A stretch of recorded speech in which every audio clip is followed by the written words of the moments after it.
Okay, thank you guys. Welcome, Phatsimo.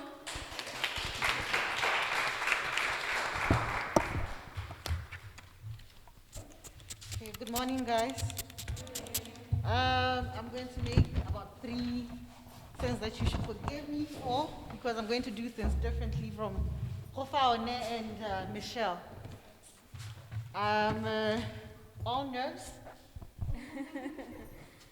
so I'm not going to stand there. I'm going to stand so that I have something to hold myself onto. I'm also going to take off my mask because I have a jaw problem and I want you to hear me properly. And I'm going to request for one thing. Please, just for a second, can you remove the mask and smile for me because that will keep me going? Yeah. Just for a bit. Smile. Just don't remove the. Need to see those teeth. Okay. I guess also for credibility's sake, it's important that I introduce myself so that you know if I'm the right person to be talking about this. My name is Phatsimo. I'm a woman, obvious thing, so that qualifies me. I'm a single mother, should qualify me, right? I got pregnant while I was still in university, should qualify me, right? Also, I am part of an organization called Youth Alliance for Leadership and Development in Africa. It's a Pan-African organization. It's based in more than 13 countries across Africa and also in the US and the UK. And what makes it relevant for me to be saying this? My work with YALDA means that I work with a lot of upcoming businesses through an initiative that we call Adopt an Idea. So I've really worked with a lot of ideas from across the continent, ideas by young women, ideas by young people, so I guess I have made a lot of observation from the work I've done there.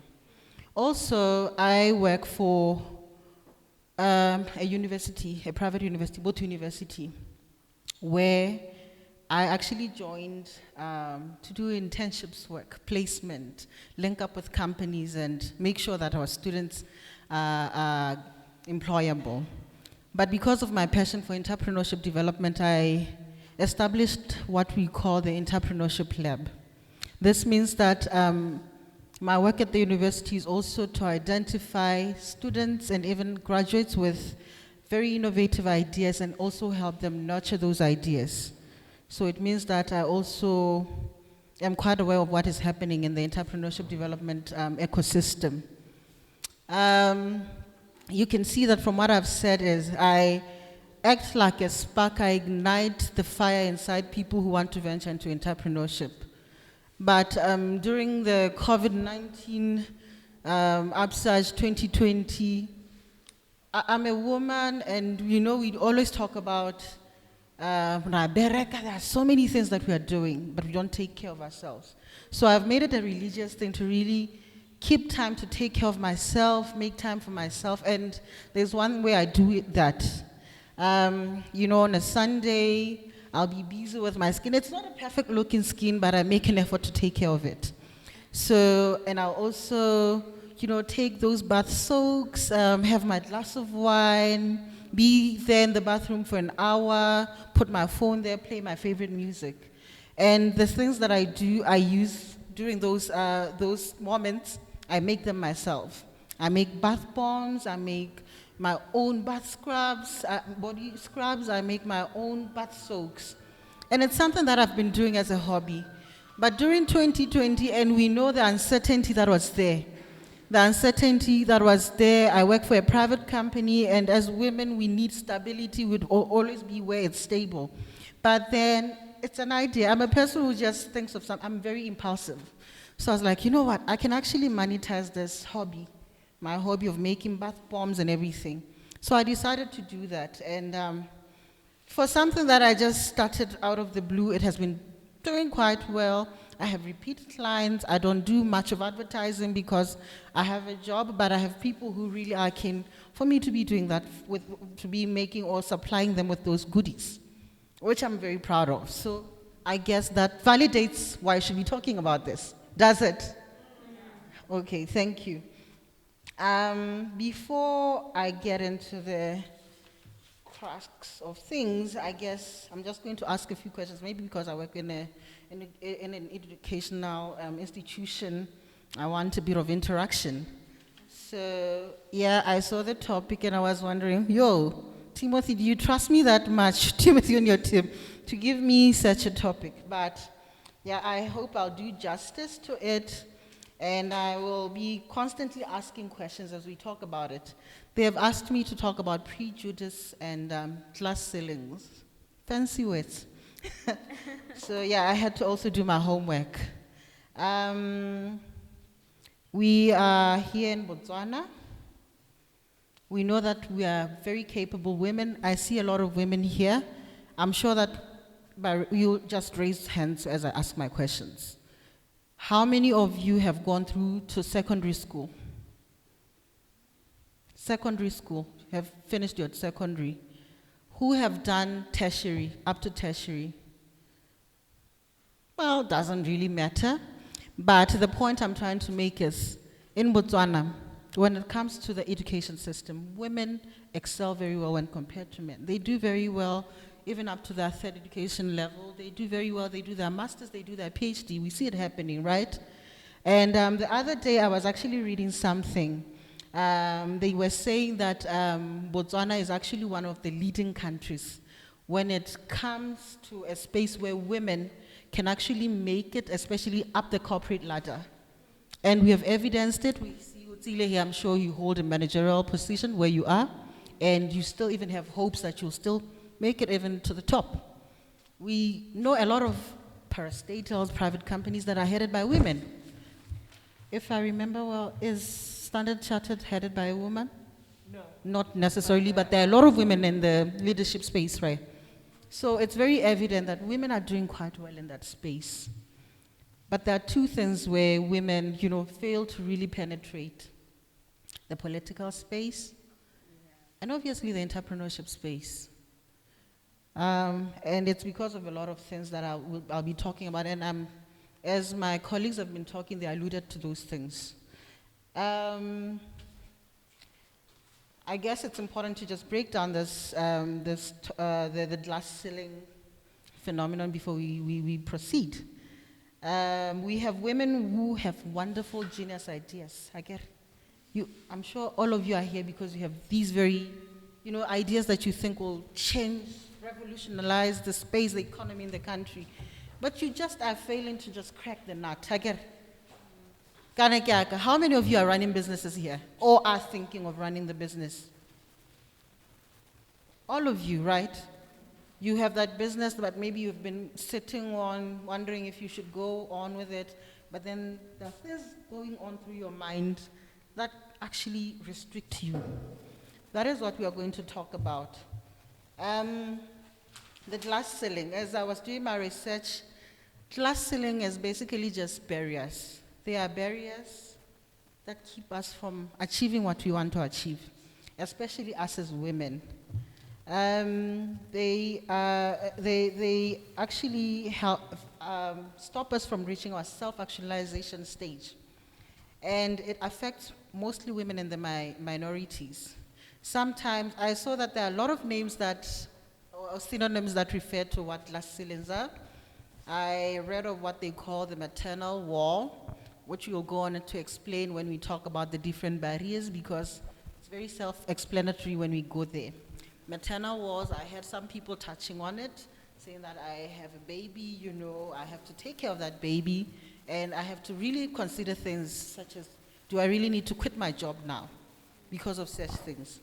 And there's another term called the concrete ceiling. We have the glass ceiling, and then the concrete ceiling. This is a ceiling that is very difficult to break. You have to get a hammer and really break it.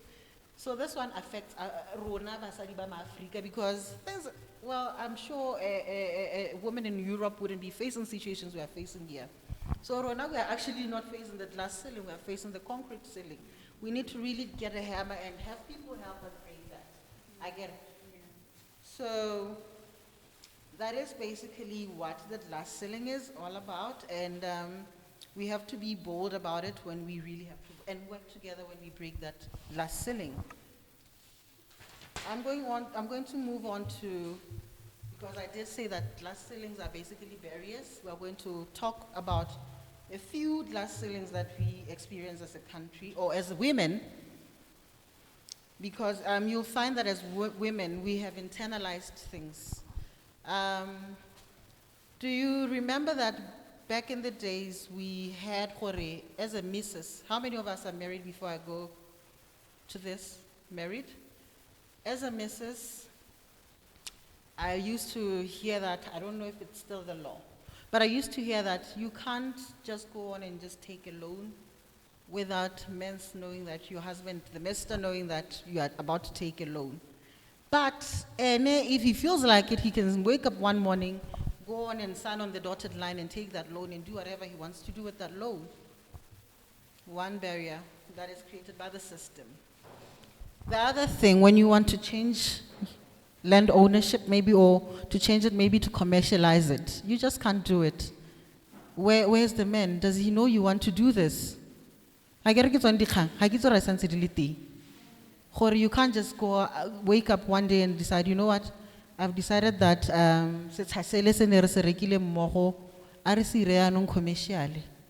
you have to consult with the man, and the law expects you to consult with the man. If he doesn't sign on the dotted line, you can't do anything. But Bonnie, they can just wake up one day, decide, yo ma, by the way, change the plot to ele. And then you are surprised as a woman. Those are the challenges that we have as women, caused by the system.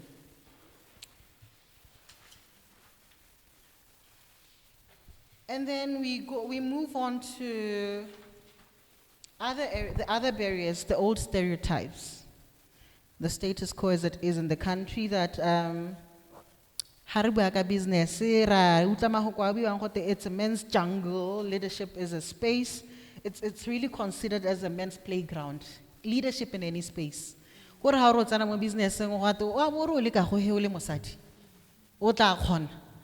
are the questions you get before you even start. At the consideration stage, right? Have any of you experienced that?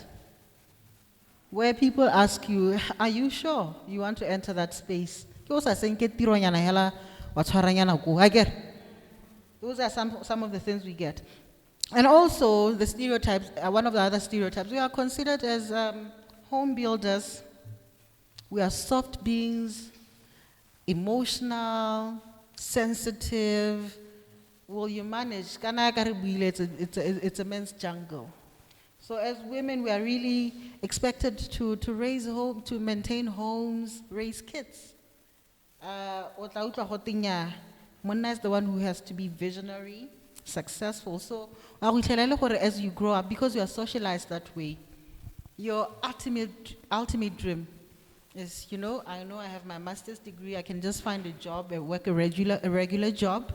But if I can find myself a successful man who will take care of me and the kids, that becomes your ultimate goal. Now you're not focused on you achieving all those things. Now you want a man who is working to achieve those things or has achieved them. That is how we women have been socialized. That is actually one of the barriers that really hinder us from breaking the ceiling. Have you ever also, I'm just curious, I also want that man too, not gonna lie, because maybe it's how we've been socialized. How many of you are looking to just get a husband who will take care of you while you run the home and live a comfortable life? Raise hands. Women, don't be shy. I can't be alone in this. Yeah. Okay.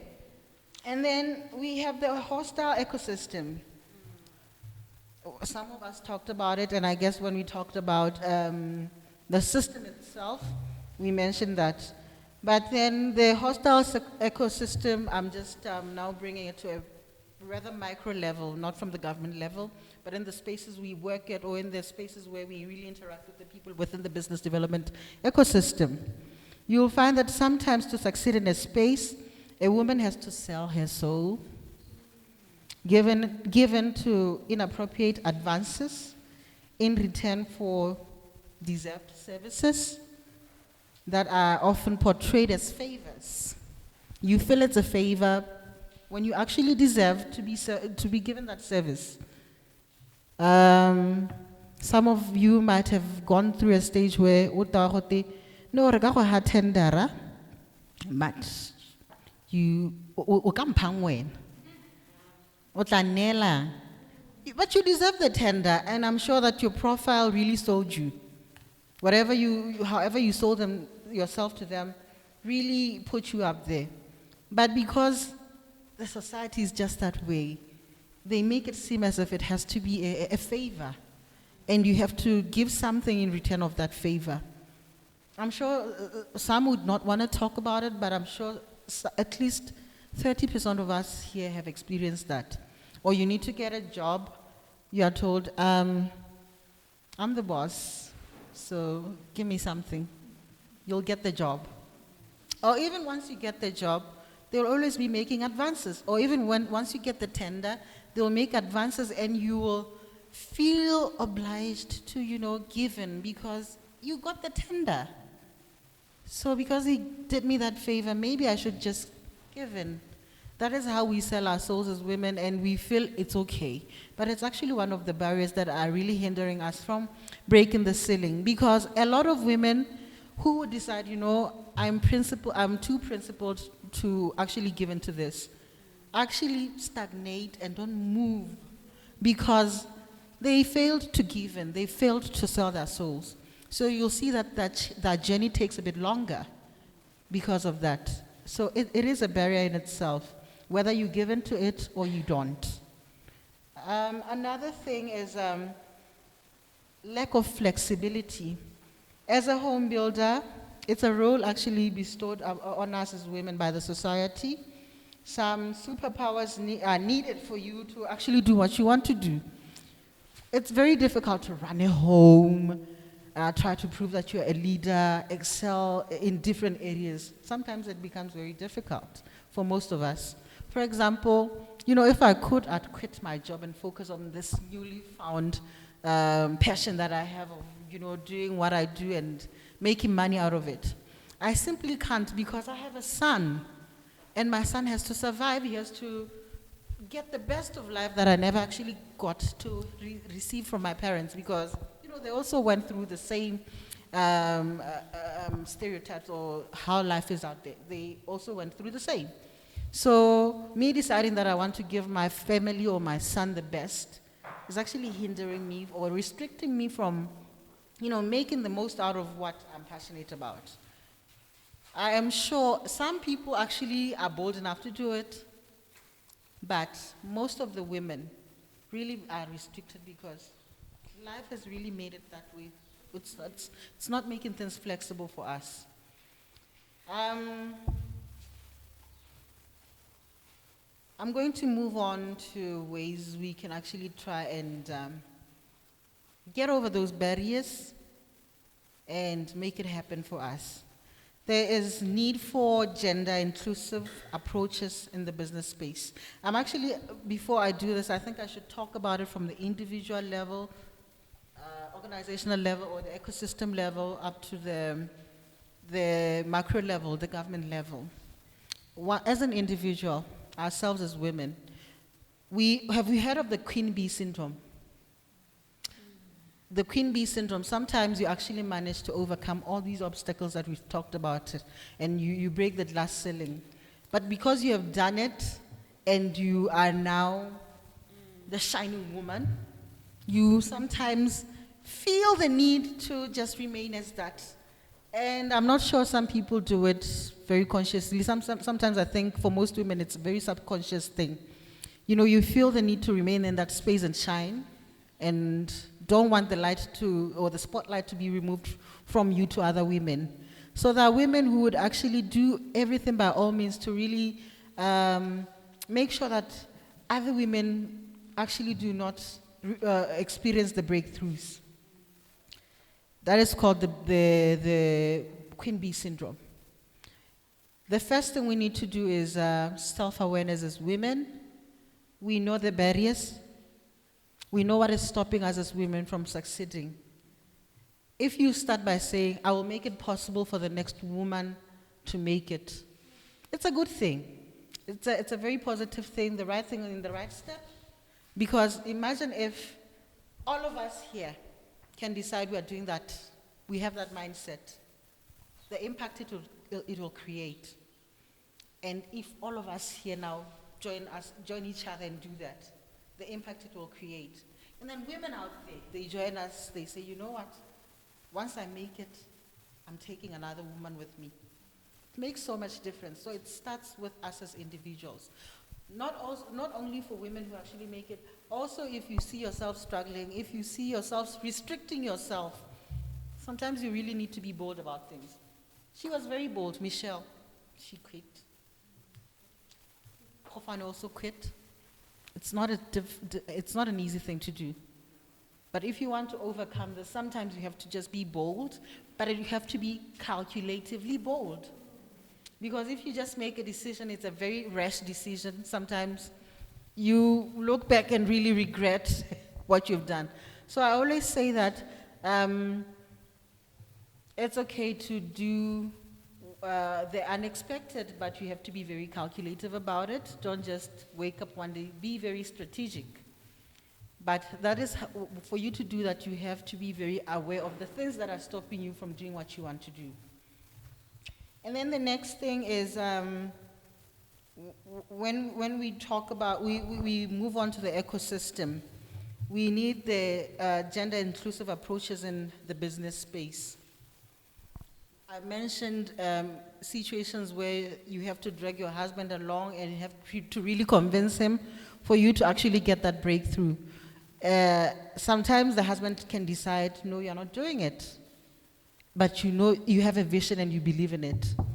So if the laws or the powers that be can actually make sure that we go back to the drawing board and ensure that the approaches are very gender inclusive, that will be another thing that will make it easier for women to break the glass ceiling or to hammer that cement ceiling, the concrete ceiling.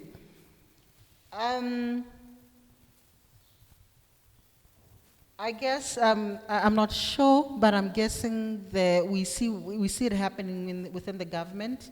They really are trying. We see, for example, the SADC protocol where they say at least let it be 30% women in power, and of course, when it now trickles down to companies and organizations, they are also forced to oblige to that.